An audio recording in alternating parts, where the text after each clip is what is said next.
안녕하세요. 오늘도 사연살롱을 찾아주셔서 감사합니다. 저는 재작년에 결혼하고 아직 신혼의 단꿈에 매일이 행복한 30대 여성입니다. 저는 지금의 남편을 만나기 전에 결혼을 약속했던 사람이 있었어요. 물론 결혼을 할 만큼 사랑했던 사람이었는데 결론적으로 말씀드리자면 저는 그 사람의 바닥을 보고 도망치듯 파혼했어요. 사랑한 시간만큼 그 사람을 전부 다 안다고 생각했는데 그게 아니더라고요. 그리고 지금의 남편한테도 딱히 숨길 일은 아니라서 모두 다 이야기하고 결혼을 했는데 지금의 남편은 이혼했던 경력이 있다 보니 그런 제 과거는 자기에 비하면 아무것도 아니라며 모든 걸 다 이해해주는 사람이에요. 또 저 역시 남편이 이혼하게 된 이야기도 모두 들어 알고 있는데 저는 전혀 개의치 않아 결혼을 하게 되었죠. 그리고 파혼을 하면서 제가 겪은 상처들이 꽤나 많았는데 사람이 모든 일을 내다볼 수는 없잖아요. 저희 엄마가 갑자기 큰 병에 걸릴 줄도 몰랐고 평생을 함께하자고 약속했던 남자가 그렇게 엉망인 사람인 줄도 몰랐던 것처럼 저는 제가 파혼을 하게 될 줄도 몰랐어요. 그래서 그때 속 시원하게 전부 이야기하지 못한 게 꽤 있었는데 엄마도 아프시고 그때는 경황이 없게 그 집구석에 파혼 통보를 했던 터라 속에 쌓인 분노 표출도 제대로 하지 못했어요. 그런데 이런 걸 조금 오바해서 한이라고 하나? 두고두고 후회가 되고 마음에 걸리더라고요. 내가 왜 그것들을 곱게 보내줬을까? 어디 가서 얼굴도 못 들고 다니게 개망신이라도 시켜줬어야 하는 거 아니었나? 정말 별의 별 생각을 꼬리에 꼬리를 물며 했어요. 하지만 이미 기회는 제 손을 떠나버렸고 저에게 남는 건 그저 후회밖에 없었는데 사람이 자꾸 반복해서 되뇌이고 후회를 하다 보니 하늘도 그런 제가 딱했나 봐요. 어디 한번 한풀이를 제대로 해보라고 뜻밖의 기회를 주셨는데 어찌나 속이 후련하든지 지금은 아주 홀가분한 상태입니다. 그리고 그런 의미로 저는 이곳 사연살롱에 사연을 신청하게 되었는데요. 다른 사람들한테도 이런 인간 말종이 있다는 것을 알려주고 싶더라고요. 거기에 더불어 저와 같은 사람이 또 생기지 않았으면 좋겠는데 부디 제 사연을 끝까지 들어주시길 바랍니다. 그럼 지금부터 제 파혼 이야기를 시작해 볼게요. 편의상 저와 파혼했던 그 남자를 남자친구라 부르겠습니다. 저와 남자친구는 소개로 처음 만났어요. 제가 대학을 졸업하고 첫 직장에서 알게 된 직장 선배이자 사수인 언니가 잘 어울릴 것 같다며 대기업에 다닌다는 대학 친구를 소개해 준 건데요. 처음엔 별 흥미가 없었지만 대기업에 다닌다고 해서 호기심 반으로 소개팅 자리에 나갔어요. 저도 가능하면 대기업에 들어가고 싶었는데 그게 잘 되지 않았거든요. 그래서 대기업에 다니는 사람은 나랑 뭐가 다를까? 묘하게 그런 게 궁금했고 그렇게 소개팅 자리에 나온 남자친구는 제 생각보다는 딱히 뭔가 뛰어나거나 다른 사람과 달라 보이지 않았는데요. 오히려 살짝 정신도 없는 것 같아서 좀 실망스러웠죠. 저런 사람이 어떻게 대기업에 들어갔지? 그저 신기했달까요? 그런데 그거 아세요? 저렇게 뭔가 빈틈이 많아 보이는 사람이 또 자기 본업을 잘하면 그 모습이 또 의외라 다시 보게 되더라고요. 그리고 남자친구가 딱 그런 사람이었는데 대화를 하다 보면 모르는 게 엄청 많았는데 업무 전화가 오거나 잠깐 일 좀 하겠다고 노트북을 열면 사람이 완전히 달랐어요. 그 모습에 아, 저래서 대기업에 들어갔구나 하고 보게 되었는데 그렇게 한 번 만나고 두 번 만나고 세네 번 만나니 어느덧 그 사람과 정이 들어 썸을 타고 있었죠. 어째 같이 있으면 재미있고 나이 차이가 3살이 나긴 했는데 마치 친구처럼 대화도 잘 통하는 것 같았는데요. 저랑 동갑인 여동생이 있다고 하더니 그 때문인가 편하고 좋았어요. 한 번은 여동생한테 추천을 받았다며 한 카페를 갔는데 거기도 엄청 좋고 사진도 예쁘게 잘 나오더라고요. 제가 사진 찍는 걸 많이 좋아하거든요. 그래서 남자친구는 저를 위해 사진을 잘 찍기 위한 연구도 해왔는데 그래서 가끔은 일부러 사진 잘 나오는 것을 골라 저를 데리고 가곤 했어요. 자, 오늘은 우리 자기 인생 사진 좀 찍어줘야겠다. 자기야, 이 필터로 찍으면 엄청 분위기 있어 보인대. 그리고 내가 찾아봤는데 요즘은 요렇게 또 이렇게 찍는 게 유행이라고 하더라. 자기도 해봐. 내가 길이길이 남을 걸작을 찍어주겠어. 이렇게 저를 위해 맞춰줬는데 솔직히 사진 좋아하는 여자들 남자들이 별로 안 좋아한다고 알고 있었기에 저는 남자친구가 너무 고마웠어요. 저를 만나기 전에는 프로필 사진에 아무것도 없을 정도로 사진에 무관심했던 사람이었는데 저를 위해 저렇게 노력을 해주니 고맙지 않을 수가 없었죠. 그렇게 처음엔 호기심으로 만난 남자친구는 나중엔 제가 더 많이 좋아하게 되었는데 주변 사람들은 이상하게도 제가 만나는 남자가 어떤 남자인지는 안중에 없고 대기업에 다닌다는 것을 제일 부러워했어요. 사실 그것도 좋지 않을 이유가 없지만 제가 좋아하는 건 제 남자친구의 살뜰한 성격인데 아무리 얘기를 해도 사람들은 제 진심을 믿지 않더라고요. 그저 저를 대기업에 다니는 남자 만나 로또 맞은 여자 정도로 아는 것 같았는데 그때는 솔찬히 억울하기도 했어요. 하지만 남자친구를 소개해준 사수 언니는 괜히 사람들이 생각 없이 떠드는 소리에 일희일비할 것 없어. 다 네가 부러워서 그러는 거야. 라며 제 기분을 풀어줬는데 저도 그때부터는 사수 언니 말처럼 그런 의미 없는 남의 말은 신경 쓰지 않기로 했는데 그들이 보기에 내 남자친구가 괜찮아 보이나 보다. 오히려 좋게 생각했어요. 거기에 아울러 남자친구와 어울리는 여자가 되기 위해 저는 자기계발도 열심히 했는데요. 남자친구는 저의 그런 노력하는 모습을 많이 좋아해줬죠. 사실 나중에라도 저 역시 대기업에 이직할 수 있으면 좋겠다는 생각을 하고 있었거든요. 그래서 남자친구에게 많이 도와달라고 했고 남자친구는 흔쾌히 알겠다고 하고 실질적인 도움을 많이 줬어요. 그러면서 자기도 우리 회사 와서 우리 사내 커플하면 엄청 좋겠다. 사내 커플이 결혼하면 회사에서 주는 혜택도 있어. 결혼식장 지원도 되고 복지샵에서 가전제품도 할인해준다? 짱이지? 이렇게 말하는데 남자친구는 그렇게 저와 결혼 이야기를 하는 걸 좋아했었죠. 그리고 저 역시도 연애 기간이 좀 지나다 보니 자연스럽게 남자친구와 결혼하고 싶은 마음이 있었는데 쑥스럽기도 하고 민망하기도 해서 저는 제 입 밖으로 결혼에 대한 이야기는 잘하지 않았어요. 그도 그럴 게 제가 아버지가 안 계시거든요. 엄마와 아빠가 일찍 이혼하셔서 저는 엄마 밑에서 자랐는데 혹여 남자친구 집에서 홀엄마 밑에서 자랐다고 저를 싫어할까 솔직히 두려웠어요. 지금 생각하면 너무 웃긴 일인데 이미 그때는 저나 남자친구나 우리는 결혼할 거라는 생각을 하고 있었죠. 그리고 남자친구는 저희 집에도 놀러와서 저희 엄마와 만나고 함께 식사를 하기도 했었는데요. 남자친구가 워낙에 외향적이고 처음 보는 사람과도 잘 지내는 사교적인 성격이라 저희 엄마와도 금방 친해졌어요. 그래서인지 저희 엄마는 남자친구의 성격이 너무 좋다며 둘이 잘 됐으면 좋겠다고 하셨는데 저는 엄마의 그런 마음을 모르지 않았어요. 저희 엄마는 내심 혼자 저를 키웠기 때문에 제가 좋은 사람만 만난다면 하루빨리 가정을 이루고 안정적으로 살길 바라셨거든요.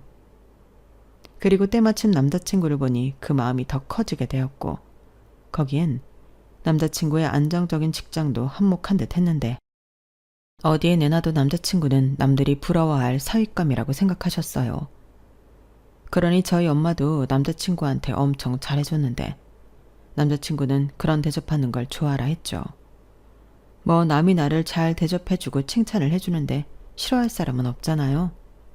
그리고 자기가 예쁨을 받는다고 생각하니 자신감이 뿜뿜했던 건지 남자친구는 곧잘 저희 엄마를 어머니 어머니 하며 잘도 넉살을 늘어놓았는데 갑자기 삭막했던 저희 집이 안락하게 느껴졌어요. 솔직히 제가 살가운 성격도 아니고 애교가 있는 딸도 아니라서 저희 집은 오랫동안 그저 조용한 절간 같은 분위기였거든요. 그러니 저희 엄마는 아들 같은 사이가 생겼다며 정말 많이 좋아하셨는데요. 저도 좋았죠. 그리고 저 역시 넘어야 할 산이 있었는데 그건 바로 남자친구 집에 인사를 가는 거였어요. 그때는 어찌나 떨리던지 물도 제대로 넘기지 못할 정도였는데 남자친구 집은 제가 걱정했던 것과 달리 제가 홀엄마 밑에서 자랐다는 걸 아시는데도 저에게 살갑게 잘해주셨어요. 게다가 집안 분위기도 너무 좋았는데 평상시 꿈꾸던 따뜻한 집이랄까요?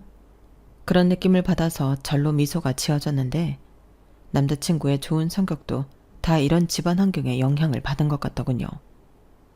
더욱이 저랑 동갑이라는 여동생은 말로만 들었지만 생각보다 엄청 편하고 저를 잘 챙겨줬는데 두가 현실남매 아니랄까봐 둘이 티격태격하는 모습이 옆에서 보기에 너무 재미있었어요. 제가 다른 형제가 없다 보니 남매 사이라는 게 이런 거구나 신기하더라고요. 유나라고 했지? 나는 인간 여동생 박준이야. 얘기 많이 들었어. 나랑 동갑이라며?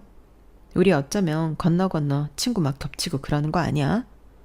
아무튼 우리 오빠랑 연애하는 건 솔직히 비추인데. 이렇게 만나게 돼서 반가워.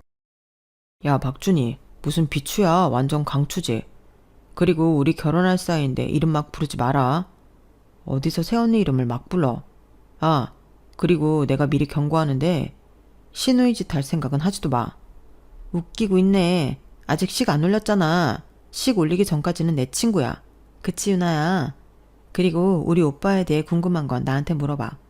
본인이 본인에 대해 투명하게 공개했겠어? 내가 진실 말해줄게. 무엇이든 물어봐. 아, 그럼 우리 집에 시집 안 온다고 하려나? 아우 시끄러워. 너는 오빠가 모처럼 여자친구를 데려왔는데 왜 이렇게 까칠하게 구니? 그러다 정말인 줄 알고 유나가 믿으면 어쩌려고 그래. 유나야, 제 말 듣지 마. 우리 아들 진짜 괜찮은 애거든. 주변에서도 대기업 다니는 아들이라고 얼마나 자기 딸 소개시켜달라고 난린대. 근데 우리 아들은 유나 너밖에 없다고 하더라. 그래서 여담이지만 좋은 혼처도 많이 놓쳤어. 그래서 내가 너 진짜 어떤 앤지 보고 싶었다. 근데 지금 보니까 너무 예쁘고 참하네. 우리 아들이 왜 그렇게 유나 놀이를 했는지 알겠어? 거참 당신은 뭐하러 그런 얘기를 해. 괜히 유나가 오해하잖아. 유나야, 그래봤자 고작 한두 명이었어. 그것도 말만 좀 나왔을 뿐이지 아무 일도 없었다. 그치 박준호? 아빠도 참 그게 더 수상하거든. 별소리를 다 해. 나보다 유나가 아까운 게 맞지. 봐봐. 유나는 예쁘지 싹싹하지. 그리고 성격도 얼마나 꼼꼼한데. 박준이랑 완전 달라. 아이씨, 왜 자꾸 나를 걸고 넘어져? 그래, 오빠 네 여자친구 짱이다. 됐냐? 됐다 그래. 그렇게 인정해주니까 얼마나 좋아. 그리고 앞으로도 유나 데리고 집에 자주 놀러 올 거니까 잘해줘. 미래에 우리 한 식구 될 사이니까. 알겠지? 그렇게 처음 예비시댁에 방문했을 때 그 자리며 분위기는 참 유쾌하고 좋았어요. 늘 엄마와 둘만 있어 조용한 집과는 다르게 활기가 넘치는데 이런 게 사람 사는 집인가? 그런 생각이 들더라고요. 그리고 뭐랄까 예비시댁에 다녀온 후 남자친구와 더 결혼하고 싶은 마음이 생겼는데요. 남자친구 말처럼 저도 그 집 식구가 되고 싶었어요. 그리고 몇 달 뒤 제법 남자친구의 가족과 제가 친해지고 저희 엄마와 남자친구가 친해졌을 무렵 남자친구는 멋은 좀 없지만 저에게 결혼하자고 프로포즈를 했는데 풍선 달고 꽃장식에 촛불 같은 이벤트는 없었지만 남자친구가 이제 우리 그만 연애하고 결혼하자는 그 말이 좋기만 했죠. 게다가 남자친구는 양가에 손 벌리지 말고 반반 결혼하자고 했는데 저는 그것도 너무 반가운 소리였어요. 요즘은 다 그렇게 반반 결혼한다는 걸 알고 있었고 평소 결혼 생각이 있던 저는 차곡차곡 돈도 잘 모으고 있었거든요. 그리고 아무래도 저 때문에 고생한 엄마인데 결혼한다고 손까지 벌리고 싶진 않았는데 남자친구가 먼저 이야기를 해주니 나중엔 고맙기까지 하더군요. 그런데 그런 마음도 잠시 정작 반반 결혼 얘기를 꺼낸 남자친구의 재정 상태는 제가 생각한 것보다 훨씬 충격이었는데요. 저는 8천 정도 모아둔 반면 남자친구가 모았다는 돈은 4천만 원이 조금 넘었어요. 그러니까 정말 딱 2배 차이가 났는데 저희 둘은 서로 다른 의미로 깜짝 놀랐죠. 그리고 남자친구는 저더러 어떻게 돈을 이렇게나 모았냐고 물었는데 저는 거꾸로 묻고 싶은 걸 겨우 참았어요. 솔직히 대기업이면 저보다 연봉도 높고 그러니 당연하게도 돈을 꽤 모았을 거라 생각했거든요. 그렇다고 집이 어려워서 생활비를 대주고 있던 것도 아니면서 그동안은 돈 안 모으고 뭐 했냐고 묻고 싶었는데 그럼 또 기분이 상할 것 같아서 못 물어보겠더라고요. 하지만 내심 반반 결혼인데 남자친구가 모은 돈을 기준으로 하면 둘이 합쳐 8천만 원이고 그 돈으로 신혼집에 결혼식에 신혼여행까지 다 할 엄두가 나지 않아 계속 가만히 있을 수는 없었는데 그건 얘기해야겠더라고요. 그리고 남자친구는 제가 그렇게나 돈을 많이 모았을지 몰랐다며 자기가 어떡하든 제 돈 8천만 원을 맞춰오겠다고 했는데 저는 행여 대출을 받을 생각일까봐 그럼 그냥 내가 4천만 원 더하는 걸로 하고 준비를 하자고 했어요. 하지만 남자친구는 아니야, 그럼 반반 결혼이 아니지. 일단 집에 얘기는 해보려고. 아들이 모은 돈이 부족하다고 하는데 좀 도와주지 않겠어? 라며 비교적 쉽게 얘기하더라고요. 솔직히 저는 서로 얼마를 모았는지 오픈하기 전에는 제가 모은 돈이 부족할까봐 걱정을 했었거든요. 그런데 오히려 그 걱정은 남자친구의 몫이 되었고 며칠 뒤 남자친구로부터 집에서 1억을 지원받기로 했다는 소식을 전해 듣게 되었어요. 그러니까 자기는 1억 4천만 원을 준비할 수 있다고 하는데 무슨 돈 놓고 돈 먹는 도박도 아니고 이젠 제가 6천만 원이 부족한 상황이 되어버렸어요. 그리고 남자친구는 생각해보니 8천만 원씩 둘이 합쳐봤자 1억 6천만 원인데 그 돈으로 서울의 아파트 전세는 택도 없지 않냐며 집에서 1억 해준다고 해서 좋다고 했는데 어째 저도 부족한 돈을 만들어 오라는 듯 들리더군요. 그래서 정말 그러긴 싫었지만 엄마한테 슬쩍 이야기를 했고 엄마는 무슨 그런 걱정을 하냐며 저에게 2억 가까이 된 통장을 건네셨어요. 그리고 엄마는 저에게 엄마도 우리 딸 시집갈 때 쓰려고 모아놓은 돈이 있지. 너는 그런 일이 있으면 엄마한테 말을 하지. 왜 혼자 소가리를 하고 있었어? 자, 이거 가져가서 결혼 준비했어. 라고 하셨는데 정말 선뜻 그 통장을 덥석 챙길 수가 없겠더라고요.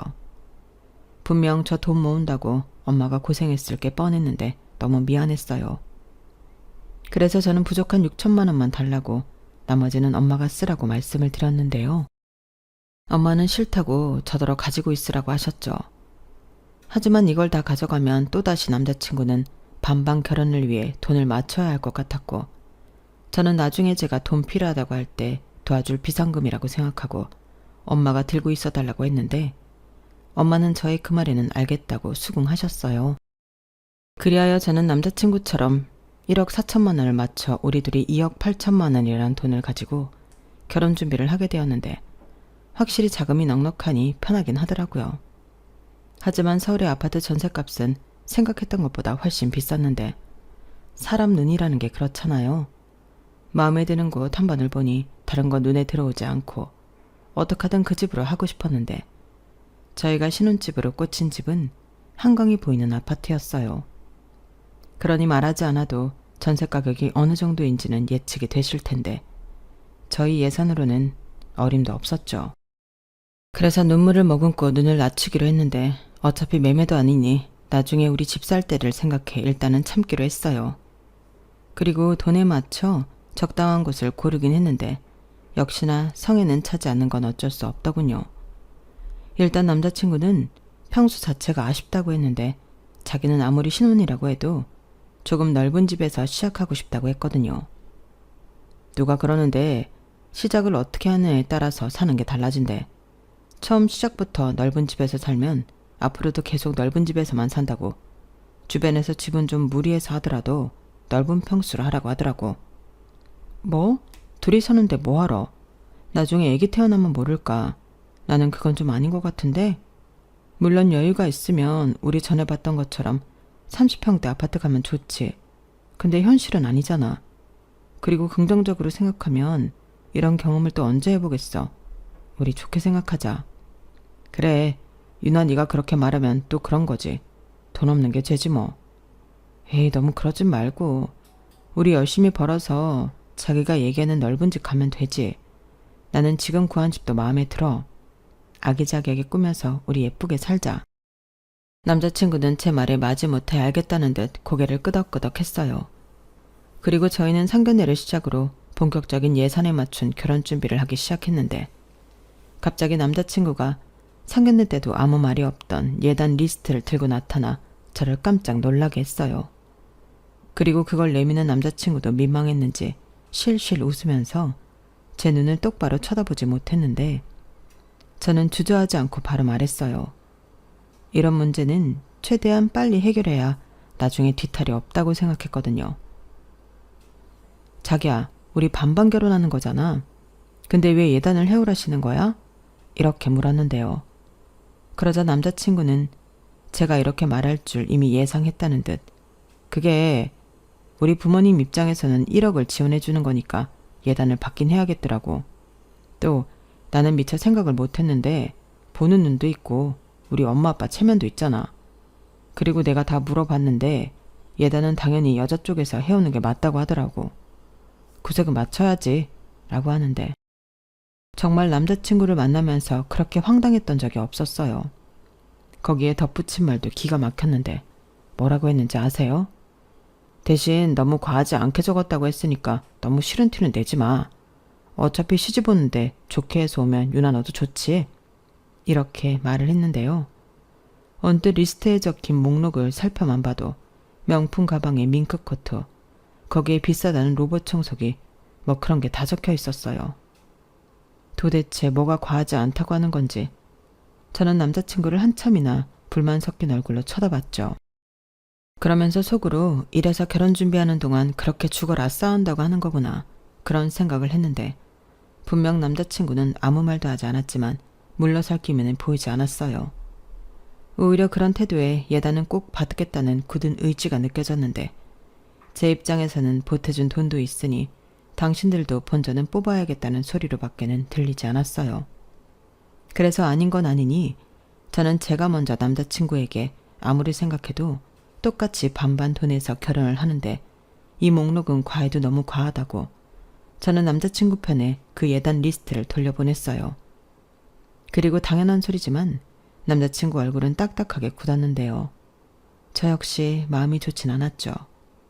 그리고 그 뒤 한 3일 정도는 누가 먼저랄 것도 없이 서로 연락도 하지 않고 보이지 않는 신경전을 벌였는데 그 순간은 결혼이고 뭐고 우리가 어떻게 될지 가늠할 수 없게 되었어요. 지금이야 어차피 파혼할 인연이었는데 그럼 그때 했으면 좋지 않았을까 그런 생각도 들지만 그때는 그 예단 문제만 해결되면 결혼할 수 있다고 생각해서 제 속만 끓이고 있었어요. 그리고 그런 시간이 얼마 동안 더 지속되다 보니 보다 못한 저희 엄마가 걱정스러운 얼굴로 왜 그러냐 물으셨는데 처음엔 엄마까지 걱정시키고 싶지 않아서 아니라고 아무 일도 없다고 거짓말을 했죠. 하지만 말만 아니라고 하면 뭐 하나요? 이미 제 얼굴 표정은 그게 아니었는걸요. 그러니 엄마는 없긴 뭐가 없어. 네 얼굴에 다 써있다. 왜? 박서방이랑 싸웠어? 무슨 일인데? 엄마한테 말해봐. 라고 저를 추궁하셨고 저는 어차피 숨길 수도 없을 것 같아 그냥 있는 사실을 모두 이야기하기로 했어요. 싸운 건 아니고 반반 결혼인데 예단을 해오라고 리스트를 보냈잖아. 근데 그 목록이 어마어마해. 못해도 4, 5천은 들겠던데? 그래놓고 뭐? 과하지 않게 적었다고? 그럼 과하게 적으면 어떻게 되는 거야? 그냥 1억 받은 거 돌려주라고 할까봐. 그냥 대출받아서 이자 내는 게 더 싸겠어. 라고 모든 사실과 제 마음을 모두 털어놓았는데 확실히 속은 시원하더군요. 그리고 엄마는 제 말을 다 듣고는 별것도 아니라는 듯 저더러 그런 문제가 있으면 진작에 말을 하지. 뭐하러 속을 끓이고 있어. 그냥 예단해서 가. 너 어차피 엄마가 준 돈 다 안 받아갔잖아. 돈이 없는 것도 아닌데 뭘 고민해. 그냥 좋게 해드린다고 해. 라고 하셨는데 그래도 그렇게는 제가 손해보는 것 같아서 싫다고 했어요.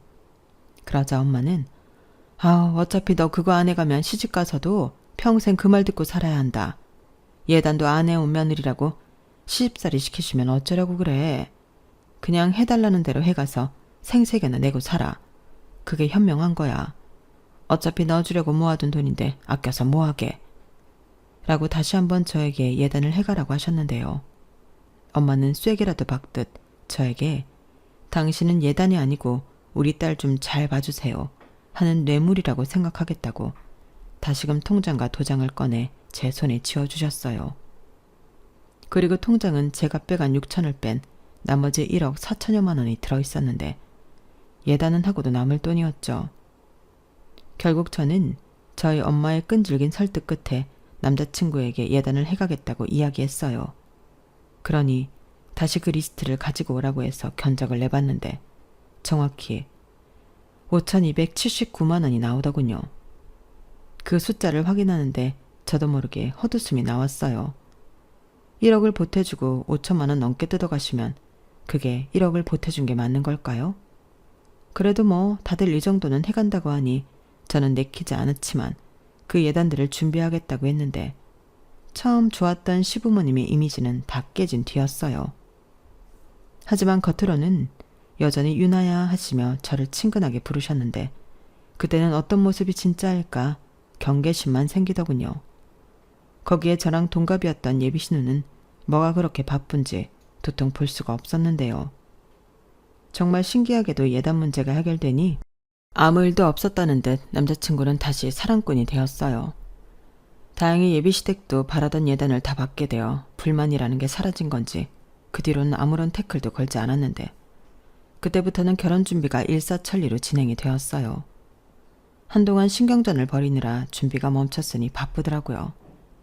그리고 그렇게 빠르게 진행된 결혼 준비는 어느덧 막바지에다 결혼을 한 달 앞두게 되었는데 스튜디오 사진도 다 찍었고 청첩장도 다 돌린 상태였어요. 다만 주변에서 예단을 너무 빨리 해서 주지 말라고 하는 소리가 있어 그것만 좀 나중으로 미루고 있었는데 뭐 저한테 말은 하지 않았어도 본인들은 빨리 받고 싶어 애가 터졌을 거예요. 그래도 어차피 줄 예단이니 조금 더 시간을 끌고 싶은 마음이 있었는데 그런 마음이 나빴던 걸까요? 언제부턴가 엄마가 피곤하다, 어지럽다, 속이 더부룩하다 하시며 평소랑은 다르게 얼굴색이 나빠지셨는데 자식들 입장에서 걱정을 안 할 수가 없었어요. 게다가 저는 한 달 뒤면 시집을 갈 딸이었으니 더 미룰 수도 없이 엄마를 모시고 병원을 찾았는데 평소 같으면 됐어, 엄마가 알아서 해 라며 거절했을 엄마가 아프시긴 많이 아프신지 제가 병원 예약을 했다고 하니 순순하게 따라 나서시더라고요. 그리고 엄마는 그렇게 따라간 병원에서 간암 상기 판정을 받으셨는데 그때는 하늘이 무너지는 기분이었어요. 한 달 뒤 결혼을 앞두고 있는데 엄마가 암이라니 갑자기 앞이 캄캄해졌는데 저희 엄마도 마찬가지였죠. 하지만 애써 당신은 괜찮다고 저는 결혼 준비만 생각하라고 웃으며 말씀하셨는데 그땐 도저히 눈물을 참을 수가 없었어요. 그러자 엄마는 울긴 왜 울어? 엄마 멀쩡해.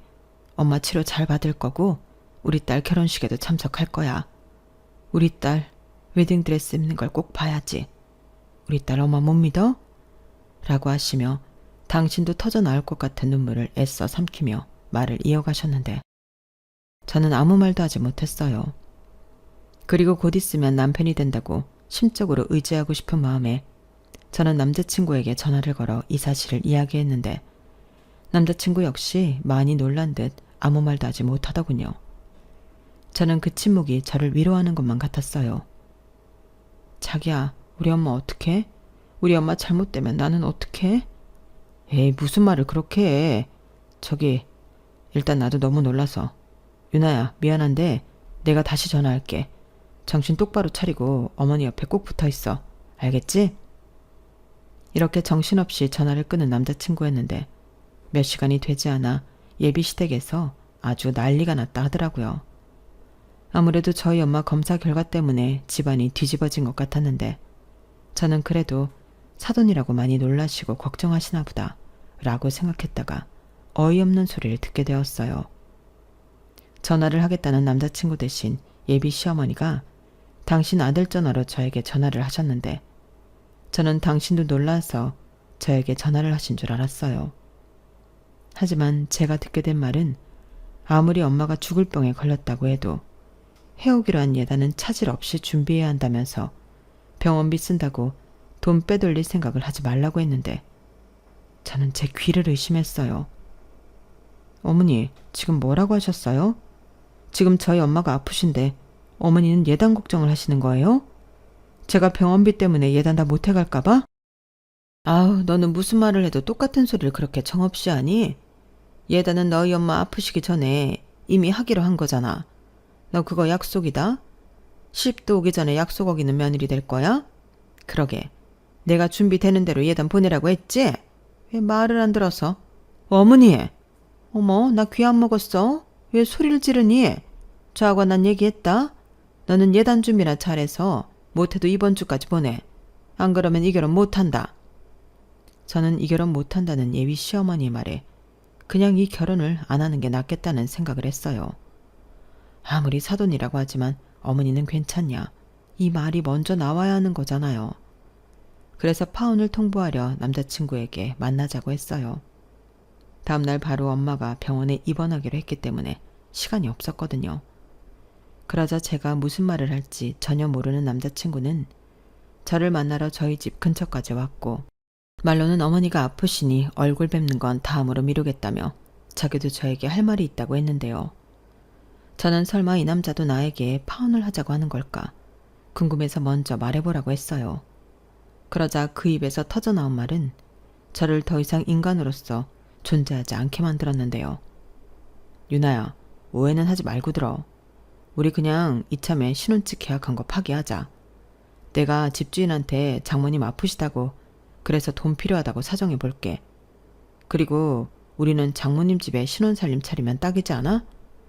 뭐가 딱이라는 거야? 왜 신혼살림을 우리 집에 차려? 내가 너랑 통화 끝나고 간암에 대해 찾아봤거든. 근데 그게 살 확률이 많이 낮더라. 이식을 받지 않으면 힘들다고 하더라고. 아무리 자식이라도 조직이 안 맞는 경우도 많대. 그리고 어차피 집보다는 병원에 계실 날이 더 많으실 텐데 그 집 놀려서 뭐해. 그냥 우리가 거기서 살자. 아마 장모님도 좋아하실걸? 웃겨. 우리 엄마가 왜 좋아해? 자기 죽을 날만 기다리는 사위가 집 차지하고 있는데. 에이, 유나 너는 말을 해도 우리 감정적으로 말고 현실적으로 또 이성적으로 생각하자. 뭐가 이득인지 잘 생각해봐. 유나 너는 이제 장모님만 가족이 아니야. 내가 있잖아. 또 우리 엄마 아빠도 있고. 곁에 오래 있을 사람을 생각해야지. 그리고 내가 이 말은 언젠가는 좀 하려고 했는데 우리 집에서 해준 1억 그게 빚을 내서 해준 거라고 하네. 큰 집에서 도와주셨다고 하는데 그 돈을 달라고 성화야. 그래서 엄마 아빠가 좀 힘들어 하시는데 우리 신혼집 문제도 해결했으니까 1억 다시 우리 엄마 아빠한테 돌려주자. 내가 옆에서 도저히 내 부모가 추심당하는 꼴을 못 보겠어. 그 입 안 닥쳐? 그러니까 준 돈도 돌려받고 예단도 그대로 받겠다는 거네. 와, 이거 진짜 칼만 안 들었지 날강도 아니야? 그래놓고 뭐? 내 부모가 추심당하는 꼴을 못 보겠어? 그럼 나는 내 엄마가 저렇게 암화 걸렸는데 내 속은 어떨 것 같은데. 그래놓고 뭐가 어쩌고 저째? 우리 엄마 내일 당장 어떻게 되는 사람이야? 아주 고사를 지내라. 어떻게 그딴 말을 지금 내 앞에서 할 수가 있냐고. 현실적, 이성적, 지랄 연병하고 있네. 야, 그 더러운 입 꼭 다물고 니네 부모한테 가서 전해. 예단 구경할 생각도 하지 말라고. 그리고 이 결혼 안 해. 뭐? 이제 와서 이러면 어떡해. 우리 청첩장도 다 돌렸잖아. 그리고 위약금은 어쩔 건데. 네가 다 낼 거야? 그래. 너 같은 쓰레기랑 결혼하는 것보다는 그게 싸지. 내가 깨는 결혼이니까 내가 위약금 낼게. 대신 너는 다시는 내 눈앞에 얼쩡거리지 마. 알겠어? 저는 너무 화가 나서 있는 힘껏 소리쳤어요. 태어나 그렇게 큰 소리를 내본 적이 없었는데 저절로 그렇게 되더라고요. 그리고 그런 저의 모습이 낯설고 무서웠는지 남자친구는 아무 말도 하지 못했는데 정신을 덜 차린 건지 집에 돌아가서는 제 말을 그냥 하는 소린 줄 알았는지 기분을 풀랍니다. 그리고 차분히 생각해보면 자기 말이 다 맞는 말이라며 또 정성스럽게 개소리를 문자로 찍어 보냈는데 저는 아주 단답형으로 답장을 보냈어요. 꺼져. 이렇게 보냈거든요. 그리고 그 번호도 차단하고 제 손으로 손수 예약했던 비행기며 결혼식장, 기타 등등 모두 취소했는데 그제야 이 인간과 그 집구석 사람들이 제가 한 말이 허언이 아니라는 걸 알게 되었어요. 그리고 남자친구는 회사까지 저를 찾아와 잘못했다고 빌었는데 저는 다시 한번 나타나면 그 위약금 청구할 거라고 겁을 확 줘버렸죠. 그냥 내 인생에 다시는 볼일 없게 하라는데 그게 그렇게 어렵냐. 저는 또 이성줄을 놓고 말았는데 그때는 제정신으로 있기가 힘들 때였어요. 그래서 회사에 휴직계도 내고 엄마 병간호에 매달리기로 한 저였는데 그때는 제 남은 인생을 엄마한테 준다고 해도 기꺼이 줄 수 있을 정도로 간절했어요. 가족이라고는 세상에 엄마 한 사람뿐인데 엄마가 없어진다면 제가 없어지는 것 같았거든요.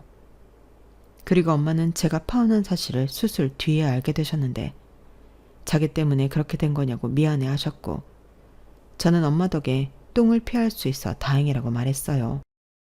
사실 그 말이 진짜거든요. 만약에 엄마가 아프지 않았다면 그놈의 그런 밑바닥을 어떻게 볼 수 있었겠어요.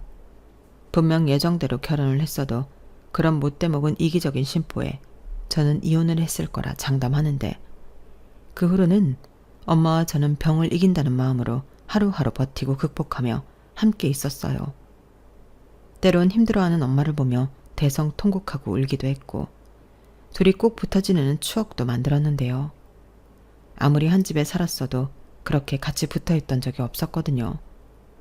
그리고 그런 마음으로 견디고 이겨내며 지내다 보니 어느덧 시간은 제법 흘러 엄마는 퇴원을 할 수 있게 되셨는데요. 병원에서도 이런 케이스는 잘 없다며 따님이 극진하게 간호를 한덕인 것 같다고 하셨어요. 그리고 저는 어떡하든 살겠다는 엄마의 의지였다 생각하는데 그렇게 퇴원 후 조금씩 일상을 찾아간 저희 모녀는 엄마가 아프기 전보다 사이가 훨씬 돈독해졌어요.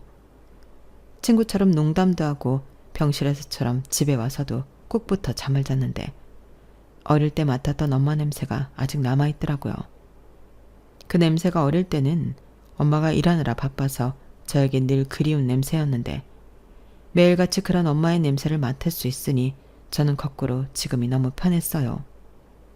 그렇게 저희 모녀는 완치 판정을 받는 그날까지 함께 싸우겠다는 의지를 다지며 매일 조금이라도 더 행복하려 노력했는데 그 사이 저는 회사에도 다시 나가고 제 일상을 완전히 회복했죠. 회사에서도 제가 파혼하고 엄마 병간호를 한다는 사실이 알려져 저를 걱정해주는 사람들도 많았는데 그때는 참 감사한 마음이 들었어요. 이렇게 가족이 아닌 남도 걱정해주고 응원해주는 것을 하마터면 진짜 가족이 될 사람한테는 받지 못했다니. 아무리 생각해도 파혼은 정해진 답이나 마찬가지였어요. 그리고 그때까지 상황 판단이 잘 안 됐던 사수 언니는 다소 걱정스러운 얼굴로 저에게 자초지정을 물었고 저는 저 언니도 몰라서 그런 놈을 나에게 소개했겠거니 하는 생각에 제가 파혼을 하게 된 경위를 설명했어요. 그러자 마치 제가 거짓말을 한다는 듯 믿을 수 없다는 얼굴이었는데요. 참 희한한 건 그 이후로 그 사수 언니와 저는 멀어진 사이가 되었어요.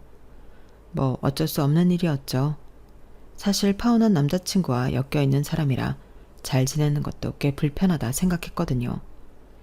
그리고 저는 이렇게 된 거 이직을 하는 것도 나쁘지 않을 것 같다는 생각을 품게 되어 이직 준비를 하게 되었고 참 아이러니하게도 대기업 남자친구와 어울리는 사람이 되려 준비한 것들이 이직에 굉장히 많은 도움이 되었어요. 그래도 그놈이 허당은 아니었는지 옆에서 해준 어드바이스가 꽤 쓸모 있더라고요.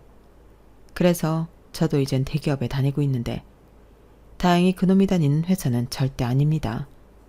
하지만 제 삶의 질이 좋아진 건 확실한데 저희 엄마도 열심히 병원에 다니며 치료에 전념한 끝에 재작년에 완치 판정을 받으셨어요. 3기에서 완치까지 그 5년이 마치 50년처럼 느껴진 하루하루였는데 엄마가 완치 판정을 받던 날 얼마나 많이 기쁨의 눈물을 흘렸는지 모릅니다. 그리고 암이라는 게 아무리 완치 판정을 받았다고 해도 재발할 수 있는 고약한 놈이라 더 열심히 건강관리를 하며 병원에 정기적으로 다녀야 했는데 사람의 인연은 참 알 수가 없어요. 제 지금 옆에 있는 남편이 그 병원에 근무하는 의사선생님이거든요. 제가 엄마 덕에 병원 생활을 오래 하고 또 통원한다고 병원에 자주 오니 그런 기가 막힌 인연도 만날 수 있게 되었어요. 저희 남편은 내과의로 가끔 외래진료를 볼 때만 만날 수 있었는데 그렇게 인연을 키워오다 서로 좋은 감정을 갖게 되었어요. 그리고 신혼의 단꿈에 젖어 있는 지금도 그간 있었던 일들을 회상하면 놀라울 정도인데 그래도 끝은 모두 해피엔딩이니 얼마나 다행인지 몰라요. 물론 결혼 생활도 더 해봐야 진짜 해피엔딩인지 알 수 있겠지만 여기서 가장 중요한 건 제가 지금 너무 행복하다는 거예요.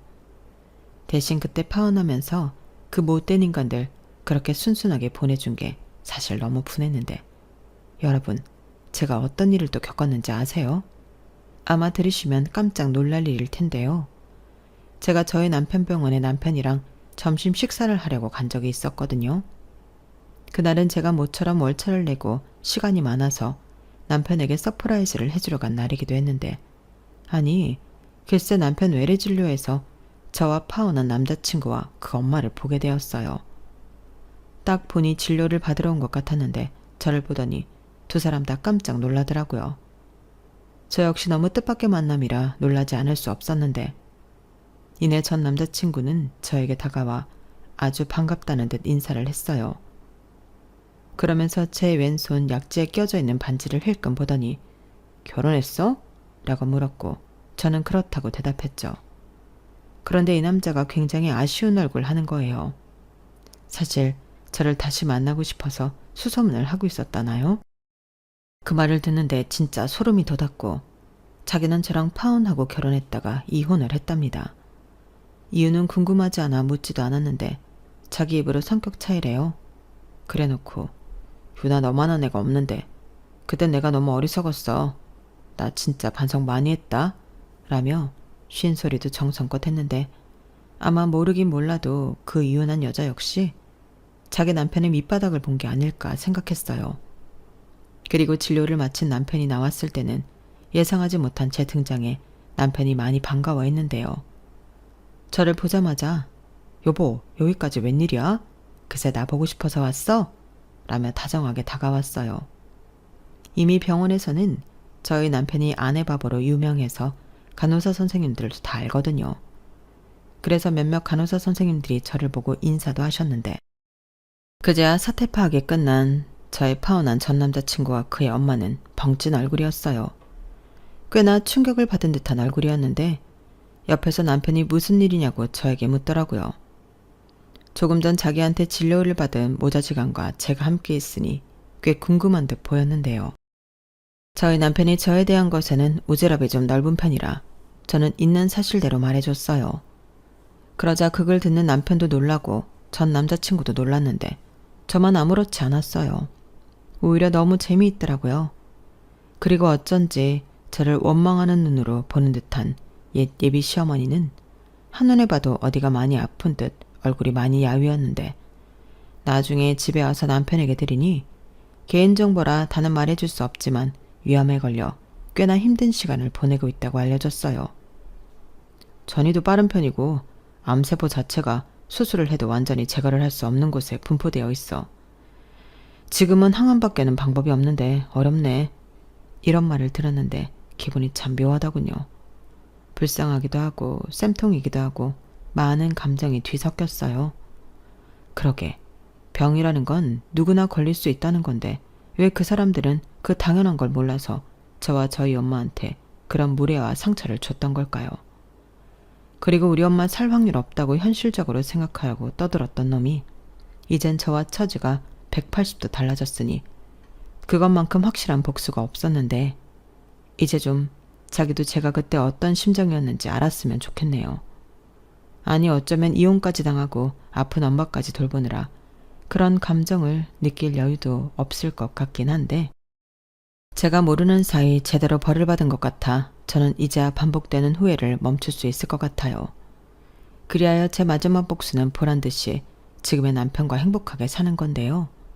원래 최고의 복수는 저를 아프게 한 그 사람들보다 잘 사는 거라고 하잖아요. 그리고 거기서 끝이 아니라 이제는 완치 판정을 받아 더욱 건강해진 친정엄마와 세상에서 가장 현명하고 인자하신 시부모까지 있는 저는 천군 만마를 얻은 기분인데 잘 사는 모습을 그들에게 보여줄 수 있어서 다행이에요. 이만하면 저도 저희 엄마도 그 긴 시간 동안 잘 참고 견딘 보람이 있는 거겠죠? 그리하여 저는 이제야 완전히 옛날 기억 저편으로 묻어두고 앞으로 다가올 행복만을 쫓으며 살아갈 수 있게 되었는데 앞으로 우리 부부가 지금의 마음을 잊지 않고 계속 예쁜 사랑을 할 수 있도록 따뜻한 응원 부탁드립니다. 지금까지 제 사연 끝까지 들어주셔서 대단히 감사드려요. 뿌린 대로 걷는다는 말이 있듯 여러분들의 인생에는 좋은 것만 거둬들이길 바랍니다. 안녕히 계세요. 여러분, 사연 댓글에 응원과 현명한 조언 부탁드려요. 좋아요와 구독은 저에게 큰 힘이 됩니다. 오늘도 좋은 하루 되세요.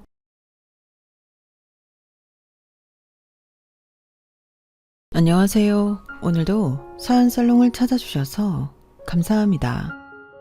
저는 결혼한 지 3년차 회계사로 일하고 있는 여성입니다.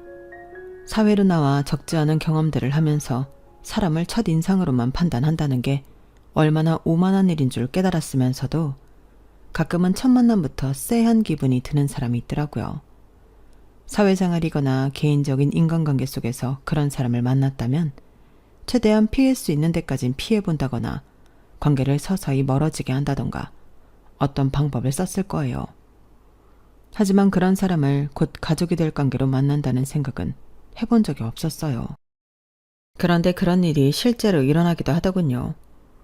불행 중 다행이라면 남편과 피로 이어진 가족들은 아니었다는 점이랄까요. 시댁에 인사간 첫날 처음 만남부터 쎄하다는 기분이 든 사람은 다름 아닌 형님이었어요. 겉모습만 봐도 저하고는 완전히 정반대인 사람이었죠. 나름대로 상견례라고 가진 것 중에 꽤 좋은 옷을 입었으면서도 일부러 차분하고 단정한 색상으로 갖춰 입은 저와는 달리 형님은 머리부터 발끝까지 명품 로고로 온통 도배를 하고 계셨어요. 단순히 명품만 두른다고 안 좋게 봤던 게 아니라 형님의 태도가 너무 기분 나쁘더라고요. 초면부터 얘는 뭐지? 하는 눈빛으로 위아래로 저를 훑어보는데 길을 꺾으려는 건지 유치하고 어이없게 느껴지더라고요. 그래도 처음이라 낯가린다고 그런 걸 제가 오해했을 수도 있으니 애써 기분 탓이지 싶어 인사를 했어요. 안녕하세요. 처음 뵙겠습니다. 아, 네. 그런데 돌아오는 대답이 퉁명스러운 단답이니 저도 사람인지라 살짝 짜증이 나더군요. 어차피 중요한 건 시부모님이지 형님은 아니니 그냥 모른 척 넘어가자 싶었죠. 우리 엄마 아빠가 사람 보는 눈이 까다로워서 걱정이네. 그래도 당신은 잘할 거야. 그러게 잘해야 하는데. 남편이 처음 겁졌던 것과는 다르게 오히려 시부모님은 저를 반갑게 맞이해 주셨어요. 그래도 말씀이 많으신 편은 아닌지라 저와 남편이 대화를 이끌어가느라 조금 애를 먹었죠. 그런데 웬걸? 모른 척 하려던 형님은 말수가 많아도 너무 많더라고요. 시부모님이 워낙 말수가 적으시니 어쩔 수 없이 형님과 대화하는 꼴이 됐어요. 그런데 어쩜 그렇게 말 한마디 한마디가 제 마음을 건드리는지 사회에서도 이런 사람 본 지는 오래돼서 그런지 참 당황스러울 정도였죠. 저는 우리 예비동서에 대해 잘 몰라서 궁금한 게 좀 많네요. 질문이 많아도 이해해줘요. 네, 괜찮아요. 편하게 물어보세요. 동서도 알겠지만 우리 시댁이 좀 대단하잖아요. 아버님도 고위직 공무원이셨고 어머님도 변호사셨으니까요. 그런데 동서 옷차림을 보니까 생각보다 검소한 것 같아서. 아, 네.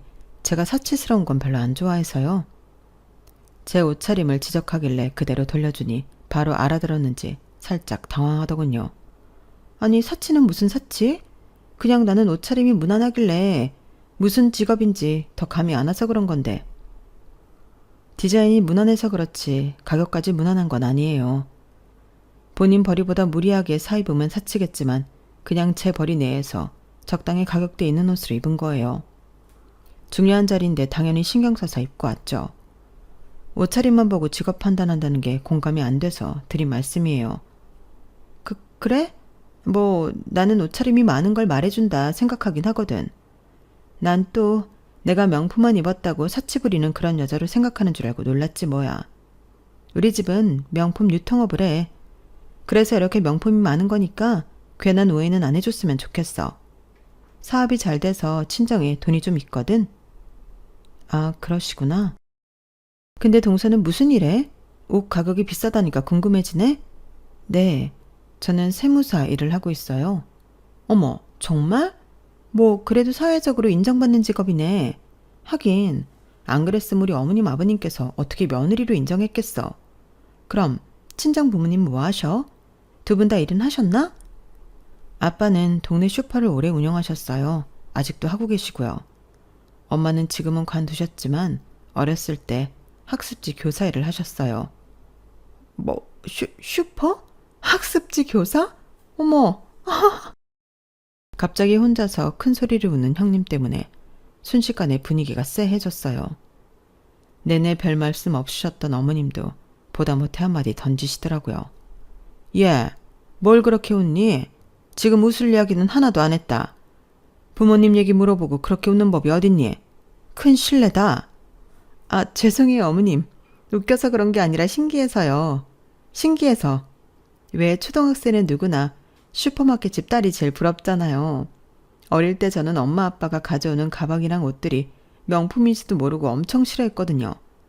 맨날 집만 꽉 차지하는 것 같고. 하긴 명품이 어릴 때 뭔지 알기나 했겠어요? 그냥 슈퍼에 가면 아이스크림 공짜고 과자 공짜고 게임기도 실컷 할 수 있는 슈퍼집 딸미가 제일 부럽죠. 우리 동서 어릴 때 친구들한테 인기 되게 많았겠어. 네, 맞아요. 어릴 때야 뭐 명품 보고 알아보나요. 진품인지 가품인지도 모르는 거고. 슈퍼집 딸들 인기 많은 거 형님도 아시는구나. 형님 때도 그러셨나 봐요. 부러워하는 척 은근히 저희 집안을 까내리려는 게 눈에 보여 얄미워서 저도 똑같이 반격했어요. 저에 대한 견제와 적개심을 숨기려는 노력조차 안 하는 것 같아 저도 굳이 잘 보일 필요 없겠다는 생각이 들더라고요. 어머님 아버님 눈치가 안 보였다면 거짓말이겠지만 누가 봐도 가만히 있는 저를 기분 나쁘게 툭툭 건드리는 건 형님 쪽이었으니 나쁘게 보셔도 어쩔 수 없다는 각오로 그랬죠. 나이 차이가 좀 있어 보여 일부러 그쪽까지 건드리니 혼자 얼굴이 벌개지시더라고요. 그 다음부터는 기분이 팍 상했는지 아무 말도 안 하고 식사에만 집중하더군요. 그제서야 제 속이 다 시원했죠. 그런데 식사를 마치고 헤어지기 직전 형님이 의외의 행동을 하시더라고요. 동서, 아까 혹시 내가 한 말이 기분 나빴나? 그랬다면 미안해. 내가 워낙 외동으로 귀하게 자라서 그런지 사람들 눈치를 안 보고 자라서 눈치가 좀 없어. 근데 난 기분 나쁘게 하려고 그런 게 아니라 동서에 대해 알아가고 싶어서 그랬던 거야. 내가 좀 인간관계에 서투르거든. 이해해줬으면 좋겠어. 아니에요, 형님. 저도 괜히 친정 얘기까지 하시니까 욱해서 안 해도 될 말까지 한 것 같네요. 오늘 처음 뵙는 자리니까 더 조심했어야 했는데 죄송해요. 아니야, 나도 아차 싶더라고. 내가 좀 친하게 지내는 사람이 많지도 않고 그래서 그런 거니까 너무 기분 상하지 말고 앞으로 잘 지내보자. 네, 좋아요. 먼저 이렇게 말씀해 주셔서 감사합니다. 아, 그래서 말인데 동서 전화번호 좀 줄 수 있어? 네? 전화번호요? 아니, 친해지려면 서로 연락처 정도는 갖고 있어야 하잖아. 나 친해지자고 한 거 진심이었는데 시 올리기 전까진 당분간 만날 일도 없는데 연락 없이 어떻게 친해지겠어? 아, 네. 그런데 제가 일 때문에 연락을 자주 하지는 못할 수도 있어요. 그럼 직장인 바쁜 거야 당연히 알지. 걱정 마. 눈치껏 적당히 할게. 순간 눈치 없으시다면서요 라고 할 뻔한 걸 겨우 삼켰어요. 찜찜하긴 했지만 그렇게 화해하는 거나 다름없는 자리에서 번호를 요구하는 걸 끝까지 거절할 수도 없고 어차피 나중에 언젠가는 공유할 번호인데 버티는 것도 웃긴 것 같아 결국 연락처를 공유했죠. 아직도 가끔 생각하는 건 그때라도 연락처 교환하는 걸 거절할 걸 하는 생각이었어요. 그때 연락처를 드린 바람에 결혼 전부터 받지 않아도 될 스트레스가 많아졌거든요. 가뜩이나 일과 결혼 준비를 병행하느라 정신없고 힘든 와중에 형님은 수다스러운 만큼이나 연락을 자주 보내더군요. 동서, 출근했어? 오늘 점심 메뉴 추천해 줄래? 동서, 결혼 준비는 잘 돼가? 어디까지 했어? 드레스 투어 때 따라가도 되나? 등등 주제도 정말 다양했어요. 처음에 몇 번은 예의를 갖춰 성실하고 성의 있게 답장했지만 저도 일에 치이고 결혼 준비로 정신없으니 나중에는 그 연락에 답장을 하는 것조차 스트레스로 다가오더군요. 그렇게 몇 번을 답장을 안 하고 몇 날 며칠 확인하지 않은 채로 쌓여가도 형님은 쓸데없는 연락을 보내는 걸 멈추지 않으셨어요. 그냥 대충이라도 대답해. 결혼하면 계속 봐야 하는 사람인데 좀 그렇잖아. 형수님이 좀 말도 많고 유난스럽긴 해. 대충 대답하는 것도 하루 이틀이지. 답장에 이렇게 성의가 없어지면 보통 대충 눈치채고 안 보내지 않아? 그렇긴 하지. 번호를 바꾸는 게 나으려나? 번호 바꾸는 것도 말이 쉽지. 어차피 바꿔도 나중에 물어보면 알려줘야 하잖아. 이거 참. 나도 내 가족이면 어떻게든 막을 텐데 형수님이어서 괜히 나섰다가 일 키울까봐 함부로 못 나서겠네. 그래도 너무 당신 곤란하게만 말해줘. 내가 형 통해서 전달할게. 됐어. 내가 처신 잘하면 되는 문제인걸. 내가 알아서 연락 줄어들게 더 피해볼게. 하지만 답장하는 속도도 간격도 점점 늘려갔지만 아무런 소용이 없더군요. 문자를 답장하지 않으니 급기야는 전화까지 오기 시작했어요. 동서, 아무리 바빠도 진짜 너무한 거 아니야? 그래, 내가 그동안은 동서 어떻게든 이해해보려고 했어. 근데 읽어놓고 답장 안 하는 건 좀 그렇지 않아? 설마 나 싫어해? 갑자기 안 하던 전화를 하기에 혹시나 싶어 받았는데 대뜸 짜증을 부리는 큰 목소리에 깜짝 놀랐어요. 네? 아, 정신이 없어서 읽은 줄도 몰랐어요. 오해하지 마세요. 그래? 아니, 난 그냥 동서 결혼 준비 어떻게 돼가나 궁금해서 연락했는데 동서가 영 말 안 해주니까 답답해서. 어디까지 됐어? 나 드레스 투어 데려가 주기로 했잖아. 오랜만에 웨딩드레스 구경하고 싶은데. 형님, 죄송하지만 드레스 투어는 다 끝나고 셀렉도 마쳤어요. 뭐? 내가 그렇게 노래를 불렀는데 왜 나 안 불렀어? 에이, 아무리 그래도 어떻게 번거롭게 시간 내서 오시라고 하겠어요. 저도 언니가 있어서 언니한테 부탁했어요. 뭐? 그래? 참나. 그럼 예단 예물은 어쩌기로 했어? 그거라도 좀 같이 골라줄까? 그건 남편이랑 상의해서 간소화하기로 했어요. 적당한 선에서 했어요. 어머, 그래? 간소화하면 뭐 얼마나 있나? 그래도 집안 체면 살릴 정도로는 했어? 동서도 같이 살다 보면 알겠지만 우리 어머님 아버님이 워낙 눈이 높으신 분들이라 간소화했다고 해도 적당한 수준이면 안 될 거야. 나도 어머님 아버님 마음에 들게 맞추려고 얼마나 돈을 많이 썼는지 몰라. 우리 집이야 경제적으로 여유가 있으니 그게 됐지만 동선에는 어떻게 했나? 괜찮아? 야근하고 일에 지쳐 집에 도착하자마자 전화 받느라 씻지도 못한 채였어요. 처음 받는 전화라 중요한 연락인가 싶어 받았는데 아니나 다를까 또 이런 얘기라니 화가 치솟더라고요. 형님, 저희 결혼 준비에 일일이 관심 가져주는 거 참 감사하긴 한데요. 시부모님은 알아도 남편이 더 잘 알지 않을까요? 너무 걱정 마세요. 그렇게 하나하나 걱정이 태산이시니 준비하는 저희보다 형님이 더 스트레스 받으실까봐 걱정되네요. 응? 아니 나는 그냥 원래 결혼 처음 할 땐 모든 게 다 선택의 연속이고 힘들잖아. 그래서 도와주려고 한 건데 정말 동서 말 참 독하게 한다. 사람 속은 긁을 만큼 긁어놓고 순진한 피해자인 척하는 걸 보니 더 상대하지 말아야겠다는 생각만 들더군요. 어차피 이렇게 된 거 못을 확실하게 박아야겠다 싶었죠. 형님, 말씀은 감사하지만 남편이랑 상의해서 잘 해내고 있으니까 더 이상 이런 관심은 안 주셔도 괜찮을 것 같아요. 오히려 바쁜 와중에 너무 연락을 자주 하시니 저도 답장을 일일이 하기가 힘들고 버거워서요. 그런 사적인 연락은 적어도 식 다 끝나고 여유 있을 때 해주시는 게 서로한테 좋을 것 같아요. 그래, 나도 이번에야 동서 마음 제대로 알았어. 결혼하기 전까지 모른다 이거지? 그래, 그럼 결혼하고 연락하자고? 그렇게 강하게 말하니 그제서야 말이 먹히는 건지 형님이 한 발 물러나더군요. 자존심이 크게 상한 듯한 목소리지만 더 이상 제가 고통받지 않으려면 어쩔 수 없다고 생각했어요. 차라리 조금 사이가 멀어지는 게 편한 성격이라고 생각했거든요. 형님은 그 이후로 결혼식까지 일절 연락하지 않으셨어요. 그래도 형수님이 혹시나 또 연락하실까 걱정했는데 의외로 그러시진 않네. 그러게. 근데 그렇게까지 말씀드렸는데 계속 연락 올 만큼 자존심이 없진 않으시겠지? 하긴 형님의 연락이 끊긴 후 다시 평화가 찾아왔어요. 사람 신경을 긁는 그 지긋지긋한 연락만 없어도 훨씬 살 것 같더라고요. 그 일 외엔 결혼 과정은 별다른 잡음 없이 순탄하게 흘러갔어요. 시간이 꽤 지나고 나니 마음이 약해졌는지 그때 그렇게 날 세워서 말한 게 좀 죄송스러운 생각도 생기더라고요. 그때 받았던 스트레스를 생각하면 다시 가까워져야겠다는 생각은 절대 안 들었지만 그래도 아직까지 저만 보면 불편한 티를 내며 피하는 형님을 볼 때마다 마음이 좋지는 않더라고요. 그래서 신혼집에 어머님 아버님을 초대해서 대접할 때 아주버님과 형님도 같이 초대했어요. 일부러 제가 직접 형님께 전화드려서 초대를 했어요. 어머, 동서가 웬일이야? 먼저 연락을 다 주고. 사적으로 연락하는 거 엄청 싫어하잖아. 그때는 제가 너무 예민했어요, 형님. 다름 아니라 다음 주 주말에 어머님 아버님 모시고 집들이 하려고 하더거든요. 그때 형님이랑 아주버님도 오시면 좋을 것 같아서요. 그래? 그럼 가야지. 알겠어.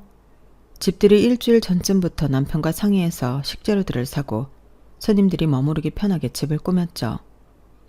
집들이 당일날 음식을 준비하고 식탁을 예쁘게 세팅하고 있는데 시댁 식구들이 도착했어요. 오셨어요?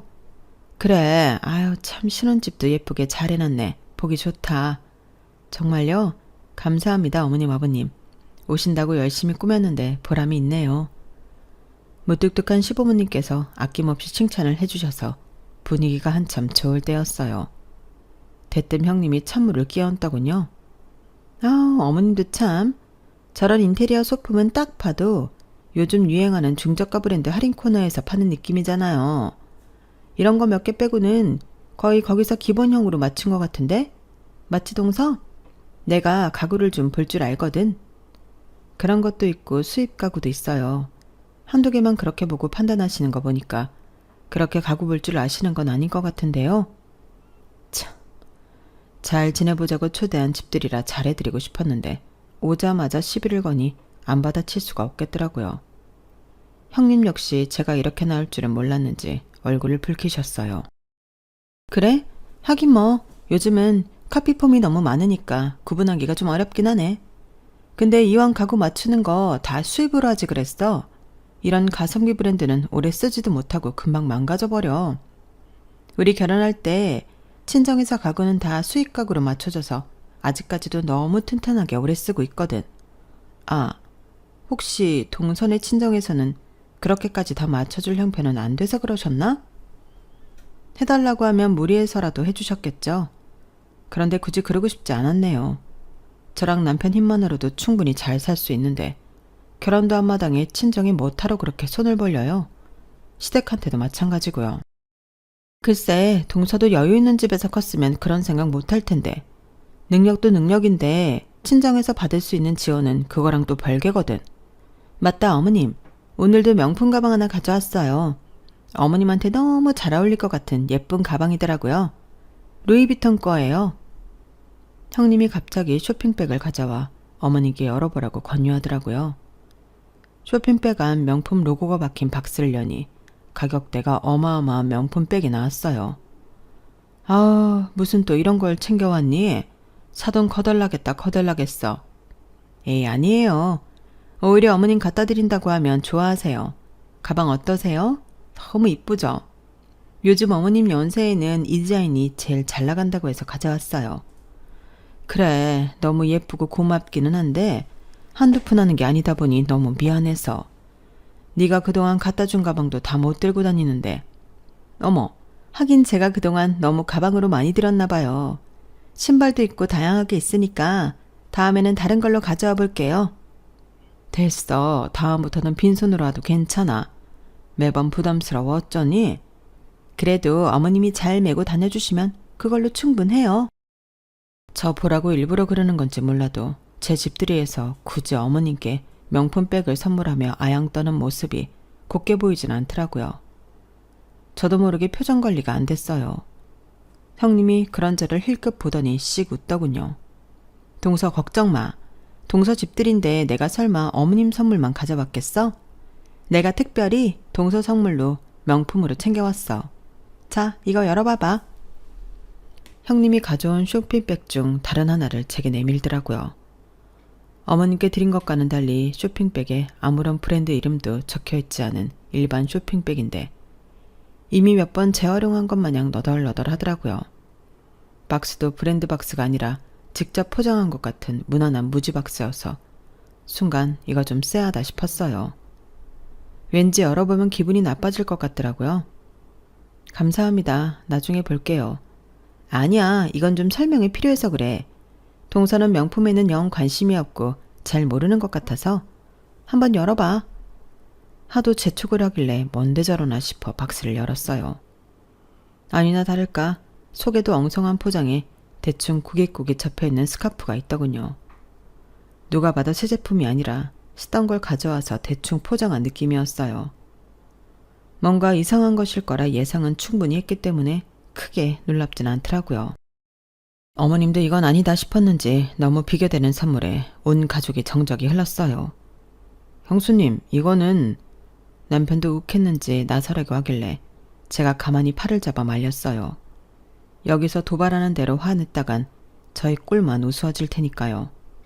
예, 이거는 누가 쓰던 거 아니니? 보다 못한 어머님이 한마디 하시자 형님이 기다렸다는 듯 깔깔거리며 웃더군요. 아무래도 그렇게 보이죠. 근데요 어머님, 명품이 왜 명품이겠어요? 시간이 지나도 그만한 가치가 있어서 그런 거죠. 아무리 중고라도 명품은 구하려면 값이 꽤 해요. 이건 특히나 색이 무난해서 유행도 안 타는 디자인이라 자주 할 수 있을 것 같아서 동서 선물로 준비한 거예요. 그런 말도 변명이라고 뻔뻔하게 말하는데 할 말이 없더군요. 이대로라면 집들이 분위기가 이상해질 것 같아서 그냥 제가 미친 척 분위기를 띄워보기로 결심했어요. 어머, 그러게요. 어떤 옷에 입어도 잘 어울리겠다. 감사해요, 형님. 무슨 저까지 명품을 챙겨주시고 그러세요. 진짜 너무 마음에 들어요. 형님 아니면 제가 언제 이런 거 매보겠어요? 너무 감사합니다. 잘 쓸게요.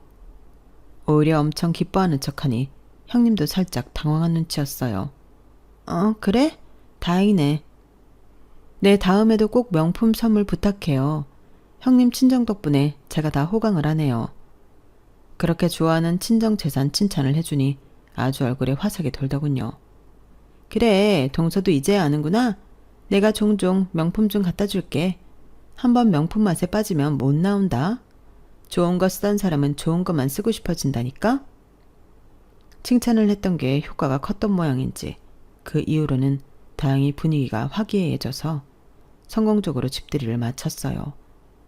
그래도 황당했던 감정은 마찬가지라 어이가 없어 스카프 사진을 그냥 그대로 찍어뒀어요. 그리고 다음날 친한 직장 동료와 점심을 먹던 자리에서 서로 시댁 이야기를 하다가 신세한탄을 하면서 그 사진을 보여주게 됐어요. 이것 봐. 누가 봐도 누가 쓰던 거 주워다 준 거 아니야? 아무리 명품이라도 그렇지. 본인이 명품에 미쳐있으니 다른 사람들도 그저 명품이면 다 좋아하는 줄 아나. 그쵸. 가격 상관없이 주는 사람 성의가 고마운 거지. 근데 이건 진짜 성의가 없어도 너무 없다. 박수 재활용한 것 같은데요?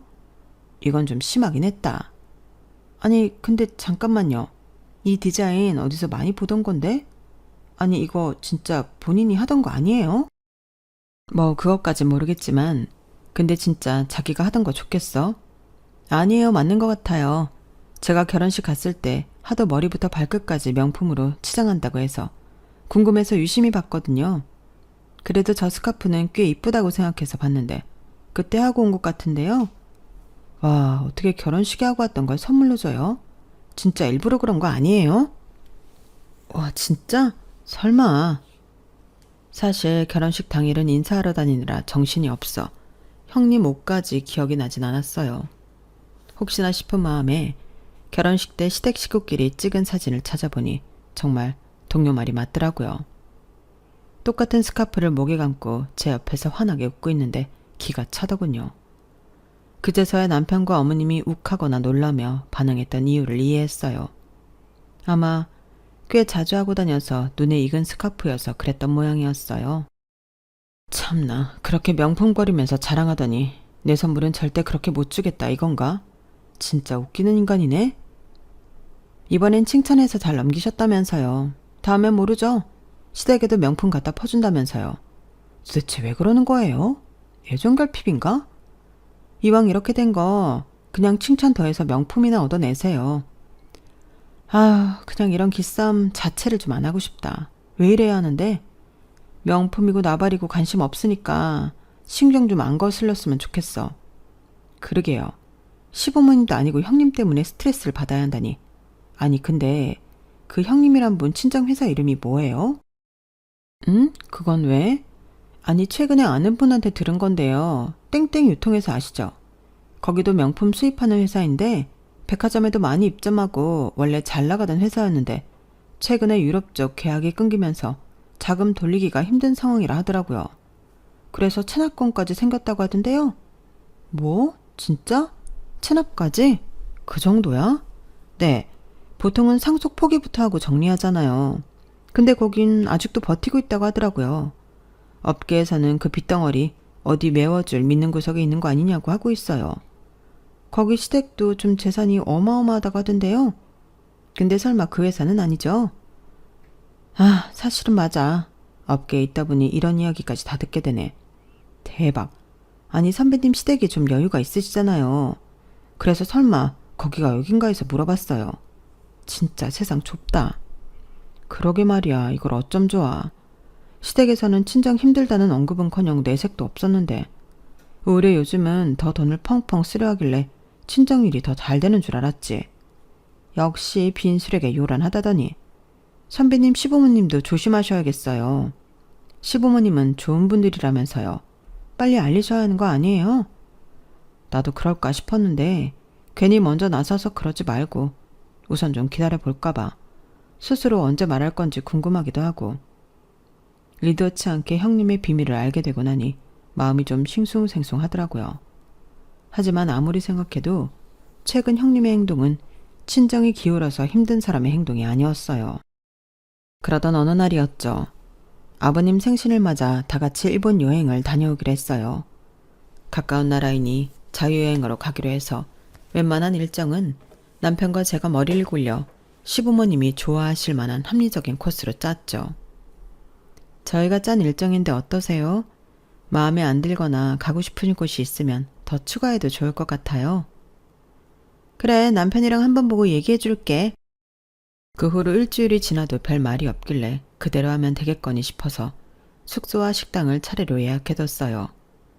그렇게 여행을 떠나는 당일 숙소에 도착해서 체크인을 하고 짐을 푸는데 형님이 얼굴을 찡그리더라고요. 어머 세상에, 지금 식구가 몇인데 이렇게 좁은 숙소를 빌렸어? 3일 내내 이런 좁은 방에서 자야 한다고? 편히 쉴 수 있게 각 방 다 있는데 이것보다 더 좋은 방을 원하신 거예요? 저희 모은 금액에서 예산 초과 안 되는 선에서 제일 좋은 방으로 고른 거예요. 아, 무슨 금액 걱정이야. 정 걱정되면 내가 더 내면 되는데. 아무리 그래도 아버님 생신인데 이런 숙소는 좀 난 처음 와본다. 시설도 깨끗하고 방도 쾌적한데 뭐가 문제니? 나는 마음에 든다. 열심히 알아봐준 사람 무한 주지 말아라. 시부모님이 제 편을 들자 표정이 싹 달라지더라고요. 아버님, 저는 그냥 아버님 더 좋은데 해드리고 싶어 그러죠. 동서한테 뭐라 한 거 아니니까 오해하지 마세요. 제 진심 아시죠? 어머님, 아버님? 그러더니 갑자기 캐리어에서 이런저런 명품 선물들을 꺼내오더라고요. 이따가 식사할 때 드리려고 했는데 왔다 갔다 짐 될까 봐 미리 드릴게요. 이거 아버님 생신 선물로 가져온 명품 구두예요. 좀 멋들어진 곳 갈 때 이런 구두 한 켤레 있으면 좋잖아요. 아, 이따 식사할 때 신고 가면 되겠다. 이런 구두를 내 나이에 신을 일이 뭐 있다고 불편하기만 하지. 이 구두에 입을 옷도 없다. 그날따라 아버님께서 냉랭하게 구니 형님이 안절부절 못하며 가방 안에서 또 뭘 꺼내오더군요. 그럼 이건 어떠세요? 이건 명품 지갑인데 어머님이랑 커플로 하라고 색상만 다른 걸로 사왔어요. 이런데 돈 좀 그만 쓰라고 하지 않았니? 아우, 돈은 쓰기는 뭘 써요. 저희 집 명품 수입하잖아요. 그냥 아버님 어머님 생각해서 좀 챙겨오는 거예요. 두 분 수준이 있으신데 이 정도 명품은 쓰셔야죠? 형님이 호들갑을 떠는 내내 어머님과 아버님 표정이 묘하게 안 좋으시더라고요. 그래서 식사하러 이동하는 잠깐 사이에 아버님께 슬쩍 다가가 말씀드렸어요. 아버님, 그래도 형님이 아버님 생각해서 가져온 건데 너무 그러지 마세요. 형님이야 워낙 명품을 좋아하니 명품이 최고인 줄 알고 본인이 제일 좋다고 생각하는 걸 준비한 것 같아요. 그래, 우리도 처음엔 그렇게 생각하고 고맙게 받았다만 요즘 좀 이상해서 말이다. 자꾸만 큰아들한테 우리 재산에 대해 꼬치꼬치 묻다가 싸웠다거나 그런 이야기가 들려와서 사실 우리가 며느리한테 무슨 이런 선물까지 바라겠니? 그저 내 아들이랑 오손도손 잘 살고 우리랑도 잘 지내주면 그만인 거지. 그래, 쟤는 뭔가 처음부터 진심이 안 느껴지고 어떻게든 과하게 해서 우리 환심 사려고 하는 걸로밖에 안 느껴져서 조금 부담스럽더라. 그 이야기를 들으면서 시부모님도 처음부터 뭔가 느끼고 계셨겠구나 싶은 생각이 들더라고요. 시댁에 그 이야기를 말해줘야 하긴 하겠는데 도대체 어떻게 말을 꺼내야 할지 난감했어요. 그런데 결국 형님이 제 뚜껑을 열더군요.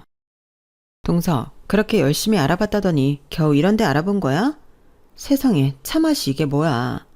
내가 더 좋은 곳 아는데 지금이라도 거기로 갈까요? 차 맛이 진하고 향긋한데 뭐가 문제니? 앉아서 마시기 시작한 지 얼마나 됐다고 이동을 해. 그러지 마시고요. 이왕 여기까지 온 거 더 좋은 데 가요. 네? 형님은 저와 남편이 열심히 짠 코스를 따르는 척 도착해서는 온갖 트집을 잡아 불평을 늘어놓고는 본인이 아는 곳이 있다며 근처 훨씬 비싼 곳에 데려가더군요. 돈은 돈대로 2번씩 낭비하고 피곤한 시부모님들을 본인 욕심으로 끌고 다니니 온 가족이 지칠 대로 지쳤어요. 그러다 제가 한 달 전부터 대기해서 겨우 예약해 놓은 비싼 코스 요리집에 가는 날이었어요. 이곳은 워낙 유명한 곳이고 비싼 곳이다 보니 형님이 트집을 잡을 일이 없겠다 싶어 나름대로 안심하고 있었죠. 형님 역시 이곳을 알고 있었는지 도착하니 약간 놀란기색이더군요. 내심 뿌듯해하고 있었는데 메뉴를 고르려고 메뉴판을 펴니 형님이 다시 불평질을 하기 시작했어요.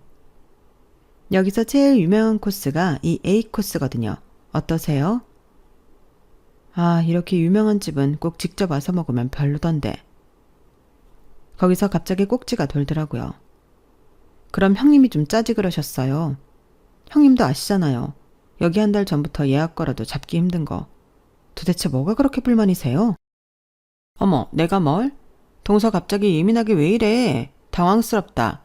여기 온 게 별로라는 게 아니라 동서가 굳이 여기서 또 제일 가성비 따진 코스 찾는 것 같아서 보기가 좀 그래서 그래. 누가 슈퍼집 딸 아니랄까봐 너무 가격만 따지니까 보기가 좀. 네, 그러는 형님은 부잣집 딸이라 비싼 거 아니면 성에 안 차신다 이거죠. 그래요. 그럼 형님 눈에 차는 걸로 고르세요. 뭐 얼마나 대단한 거 드시나 보게. 제가 시부모님 모시려고 여행 왔지 형님 입맛 맞추려고 여행 온 건 아닌데 가시는 곳마다 불평을 하시니 어떤 거 고르시나 구경이나 해보죠. 시부모님 앞이라 정말 안 싸우려고 했는데 그땐 단단히 노이로제에 걸려 어쩔 수 없었어요. 시부모님도 제 말에 동의를 하는지 딱히 저를 말리진 않으셨어요. 형님은 제일 비싼 코스를 시켰어요. 평소대로라면 절대 먹을 일 없는 초호화 코스였죠. 그래, 될 대로 되라는 심정으로 배가 터져라 먹었어요. 그리고 나서 계산을 하는 시간에 형님이 뒤로 쓱 빠지더군요. 형님, 뭐 하세요? 형님이 고른 메뉴인데. 형님이 결제하셔야죠. 이때까지 계속 그러셨잖아요. 뭐? 내가 여기 와서 그동안 쓴 돈이 얼만데 이것까지 내가 내? 동서가 저렴한 데 데리고 다녀서 내가 다시 비싼 데 가서 다 샀잖아. 그래서 이것도 형님이 내려는 생각으로 시킨 줄 알았는데요. 전 이 코스 시킬 생각은 없었으니 형님이 내시죠. 뭐라고? 동서는 아무리 없이 자랐다지만 왜 이렇게 돈을 안 쓰려고 해? 이번엔 돈선의 친정 돈도 좀 쓰자. 또다시 친정을 건드리니 정말 뚜껑이 열리더군요. 그래서 결국 형님의 비밀을 폭로해버렸어요. 하긴 형님의 회사도 지금 자금맞게 실패해서 체납까지 가셨다면서요. 업계에 있으니 안 들으려고 해도 소문이 들리네요. 근데 상속포기는 왜 안 하세요? 듣자 하니 대신 갚아줄 믿는 구석이 있는 것 같다던데 설마 그게 우리 시부모님은 아니겠죠? 뭐라고? 동서 지금 뭐 하는 짓이야? 아니 불안하잖아요. 그렇게 친정 휘청거리는데 이상하게 자꾸 명품만 잔뜩 가져와서 어머님 아버님 한심 사려고 하는 게요. 명품 쏟아 부으면 시부모님이 재산 한 푼이라도 더 주실까봐 그러세요? 여보, 이게 무슨 소리야? 체납이라니. 장인어른 회사가 그렇게 힘들다고? 나한테는 한마디도 없었잖아. 여보, 그게 이야기하자면 좀 길어서. 제가 쏘아 올린 공은 결국 아주버님과 형님의 일로 번졌어요. 아주버님도 이 일에 관해 아예 모르셨는지 서슬이 펄해지셨고 시부모님께서도 적잖이 충격을 받으셨죠. 아버님, 어머님, 생신으로 온 여행인데 제가 홧김에 망쳐버린 것 같아요. 죄송해요. 아니다. 너 아니었으면 저런 일이 있었는지 어떻게 알았겠니? 어쩐지 너무 애가 무리해서 잘 보이려는 모습이 썩 좋아 보이지 않더라니. 늘 친정 잘 나가니 걱정 말라고 해서 이걸 믿어도 되나 불안불안했는데 저런 속사정이 있었을 줄이야. 그나저나 우리 큰아들이 걱정이네. 장인 집에 저렇게 큰 빚이 있는 줄도 몰랐다니. 그렇게 여행 마지막 날은 좋지 않은 분위기에서 끝나버렸어요. 하지만 시부모님은 괜찮다며 저를 토닥여 주시더군요. 죄송한 마음에 몇 주 뒤 시부모님은 서울에서 한 번 더 괜찮은 식당에서 남편과 따로 모셨어요.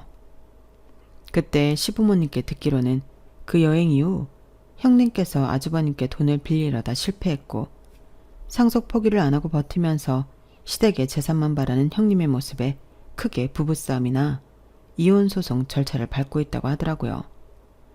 형님 쪽에서 이혼을 안 하려고 버티고 있지만 아주버님 쪽에서 결국 소송을 통해서라도 이혼을 해야겠다는 입장인 모양이었어요. 너는 괜히 죄책감 갖지 마라. 큰애가 다른 건 몰라도 자기한테 거짓말하는 건 용서 못하는 애거든. 그동안 그렇게 허영심 많이 부렸어도 가정 지켜보겠다고 많이 참아왔는데 그걸 다 빚져서 부린 허영심이라고 생각하니 더 이상 못 참겠더란다. 한시라도 빨리 알게 됐으니 너한테는 고마워하고 있어. 우리도 고맙다. 그렇게 사건은 일단락 되었어요. 처음엔 괜히 그렇게 가족들 앞에서 홧김에 이야기했나 후회했지만 오히려 시댁 식구들이 제게 고마워하니 마음이 한결 편안하더군요. 의도했던 건 아니지만 아주버님이 형님과 이혼을 결심하시는 바람에 시댁에 올 때마다 전과는 달리 불쾌한 일이 줄어들었어요. 오히려 명절마다 분위기는 훨씬 좋아졌어요. 우리도 큰애만 잘 지냈으면 됐다 하고 많이 참아 넘겼는데 우리 집안이랑 맞는 애는 아닌 것 같더라. 차라리 잘 된 거지. 지금은 아주버님도 이혼 정리가 잘 되어 나름대로 잘 지내고 계세요. 그래도 조금은 죄송한 마음이 남아있어 반찬 같은 걸 할 때 많이 해서 아주버님도 챙겨드리고 있어요. 형님은 그렇게 버티더니 결국 상속 포기를 했다는 소식을 들었네요. 본인이 그동안 부려온 허영심을 뒷수습하느라 아주 인생이 힘들어진 걸로 알고 있어요. 그렇게 남의 가정 환경을 들먹이며 남일처럼 굴더니 지금은 그보다 더 힘든 환경에서 어떻게 버티고 있을지 가끔은 저도 궁금해지네요. 여기까지가 제 사연입니다. 저도 제 분수를 잘 알고 열심히 일하며 살아가 보겠습니다. 들어주셔서 고맙습니다. 여러분들도 행복하세요. 여러분, 사연 댓글에 응원과 현명한 조언 부탁드려요. 좋아요와 구독은 저에게 큰 힘이 됩니다. 오늘도 좋은 하루 되세요.